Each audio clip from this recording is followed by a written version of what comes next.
పాఠశాల పునఃప్రారంభం సందర్భంగా గాయత్రి యజ్ఞం నిర్వహించి ప్రారంభించారు శ్రీ సరస్వతి విద్యామందిర్ స్కూల్ యాజమాన్యం. గోదావరిఖని ఎల్బీ నగర్ ప్రాంతంలోని శ్రీ సరస్వతి విద్యామందిర్ 2025-26 విద్యా సంవత్సరం ప్రారంభం తేదీ 12/6/2025న పునఃప్రారంభిస్తున్న సందర్భంగా పాఠశాల ప్రాంగణంలో గాయత్రి మహాయజ్ఞం, హోమం, పూజా కార్యక్రమాలు నిర్వహించి పునఃప్రారంభించారు.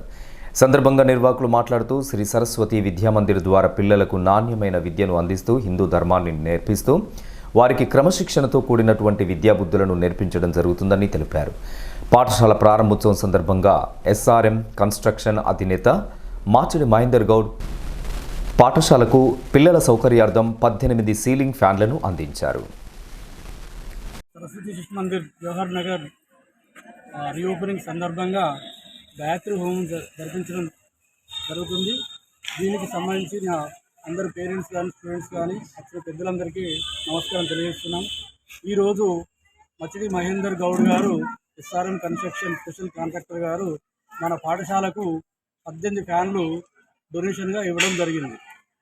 ఈ రోజు నుండి స్కూల్ యథావిధంగా జరుగుతుంది.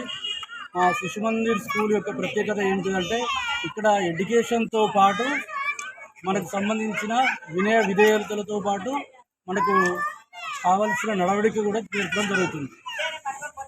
అందరికీ నమస్కారం.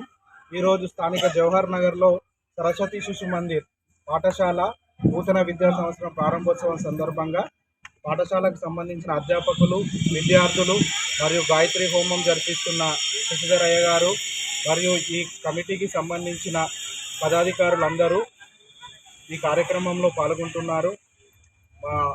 ఈ కమిటీ యొక్క జనరల్ సెక్రటరీ గారి సూచన మేరకు మా ఎస్ఆర్ఎం కన్స్ట్రక్షన్స్ తరఫున ఈ పాఠశాలకు సంబంధించి విద్యార్థుల 18 సీలింగ్ ఫ్యాన్లు బహుకరించడం జరిగింది. మాకు ఇటువంటి అవకాశం కల్పించిన ఈ సరస్వతి శిశు మందిర్ యావత్ యాజమాన్యానికి మరియు కమిటీ సభ్యులకు కృతజ్ఞతగా ఉంటాము. ఎల్లప్పుడూ ఈ హిందూ సహాయాన్ని పరిరక్షించడానికి, మన హిందుత్వాన్ని బలపరచడానికి ఎల్లవేళలా మేము ముందుంటామని తెలియజేస్తూ మాకు ఈ అవకాశం ఇచ్చిన అందరికీ ధన్యవాదాలు. ఇంకా ఈ కార్యక్రమంలో పాఠశాల ప్రబంధకారిణి అధ్యక్షులు శివనారాయణ, కార్యదర్శి పడాల సత్యనారాయణ, సమితి కోశాధికారి నలమాసు సత్తయ్య, కార్యదర్శి గంధం రవీందర్, రాజమల్లు జనార్దన్, డాక్టర్ భగవాన్ రెడ్డి, ఈసంపల్లి వెంకన్న, శ్రీనివాస్, నూనె శ్రీనివాస్, గోటికారి శ్రీనివాస్, లక్ష్మీ నరసయ్య, బండ సమ్మయ్య, ఏపూరి రాములు, ప్రధాన ఆచార్యులు సుమాంజలి, టీచర్స్, పిల్లలు, వారి పేరెంట్స్ అధిక సంఖ్యలో పాల్గొన్నారు.